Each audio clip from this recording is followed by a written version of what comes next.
আসসালামু আলাইকুম everyone, welcome back to my channel Swadify by Naima নিপুতে। নেহেরি বা পায়া যে নামেই ডাকেন না কেন, এই রেসিপিটি কিন্তু আমাদের সকলের অনেক পছন্দের একটি খাবার। রুটি, পরোটা কিংবা নান যে কোনো কিছুর সাথেই কিন্তু এই রেসিপিটি একদম জমে যায়। এই রেসিপিটি তৈরির জন্য আমি কয়েক টুকরা নেহেরি পরিষ্কার করে ধুয়ে পানি ঝরিয়ে নিয়েছি একটি বড় পাত্রের মধ্যে, আপনারা দেখতেই পাচ্ছেন। এখন আমি এর মধ্যে দিয়ে দিব প্রায় 1.5 কাপ পেঁয়াজ কুচি, 1.5 টেবিল চামচ রসুন বাটা, 1.5 টেবিল চামচ আদা বাটা, 2 চা চামচ মরিচের গুঁড়া। মরিচের গুঁড়াটা আপনারা ঝাল অনুযায়ী কম বেশি করে নিতে পারেন। 1.5 চা চামচ হলুদের গুঁড়া, 1.5 চা চামচ ধনিয়া গুঁড়া, 1.5 চা চামচ ভাজা জিরা গুঁড়া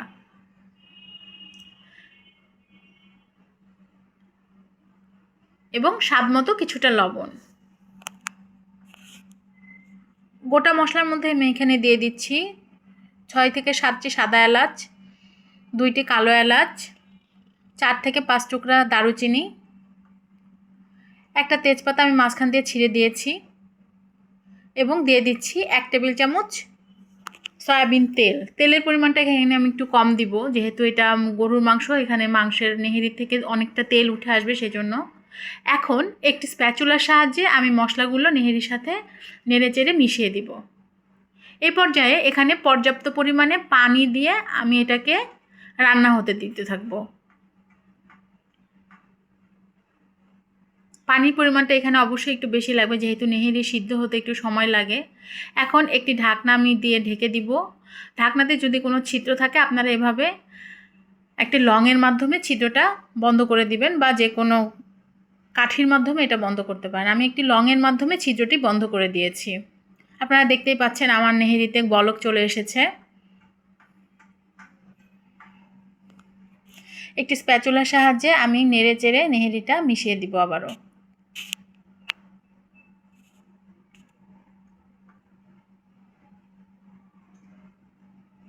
আসলে এই নেহেরি রান্না সকলেই কম বেশি করতে পারেন, কিন্তু যারা নতুন রাঁধুনি ভাই বোনরা আছেন তারা অনেকেই বুঝতে পারেন না নেহেরিটা কিভাবে রান্না করতে হবে। আমি আজকের এই রেসিপিটি তাদের জন্য বিশেষভাবে নিয়ে এসেছি। আবারও ঢাকনা দিয়ে ঢেকে আমি কিছুক্ষণ রেখেছিলাম। আবারও ঢাকনা সরিয়ে আমি এর মধ্যে দিয়ে দিচ্ছি কিছুটা গরুর মাংসের মশলা। এটা অপশনাল, আপনারা চাইলে স্কিপ করতে পারেন। আমার আসলে ভালো লাগে নেহেরির মধ্যে গরুর মাংসের মশলা দিলে। আমি আবারও নেড়েচেড়ে মিশিয়ে দিচ্ছি।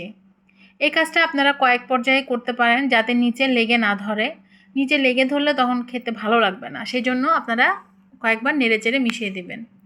এখন আমি একটা স্পেশাল ইনগ্রিডিয়েন্টস তৈরি করব ওই নেহেরিতে দেওয়ার জন্য, সেটা হচ্ছে ফোড়ন। আমি এখানে কিছুটা সয়াবিন তেল নিয়ে তার মধ্যে কয়েকটা রসুন কুচি করে দিয়েছি, কয়েকটা 2টা শুকনো মরিচ আমি মাঝখান দিয়ে ছিঁড়ে দিয়েছি এবং প্রায় 1/2 কাপ মতো পেঁয়াজ কুচি আমি এখানে দিয়েছি ফোড়ন তৈরির জন্য। দেখতেই পাচ্ছেন আমার ফোড়নে ব্রাউন একটা কালার চলে এসেছে। আমি এখন এই ফোড়নটা নেহেরির মধ্যে দিয়ে দিব।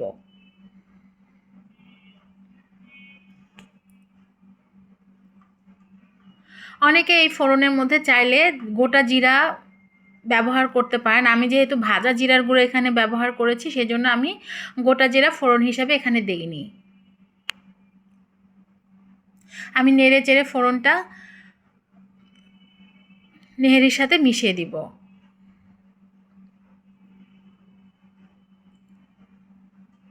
আবারও ঢাকনার সাহায্যে আমি ঢেকে দিব ভালোভাবে একদম নরম হয়ে সিদ্ধ হওয়ার জন্য। এ পর্যায়ে আমি দিয়ে দিব ভাজা জিরার গুঁড়া আবারও। যেহেতু আমার নেহেরি প্রায় হয়ে এসেছে, আমি প্রায় নামানোর ঠিক আগ মুহূর্তে এরকম 2 চা চামচ ভাজা জিরা গুঁড়া আবারও যোগ করব।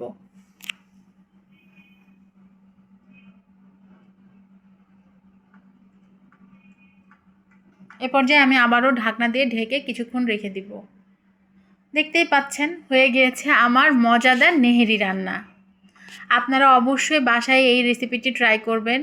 রুটি, পরোটা, নান যে কোনো কিছুর সাথেই কিন্তু এই রেসিপিটি একদম জমে যাবে।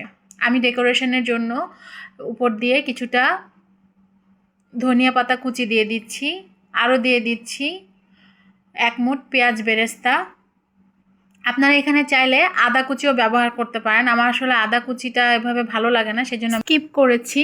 আমার এই রেসিপিটি ভালো লাগলে আপনারা প্লিজ লাইক, কমেন্ট এবং শেয়ার করে আমাকে জানাতে ভুলবেন না। আসসালামু আলাইকুম।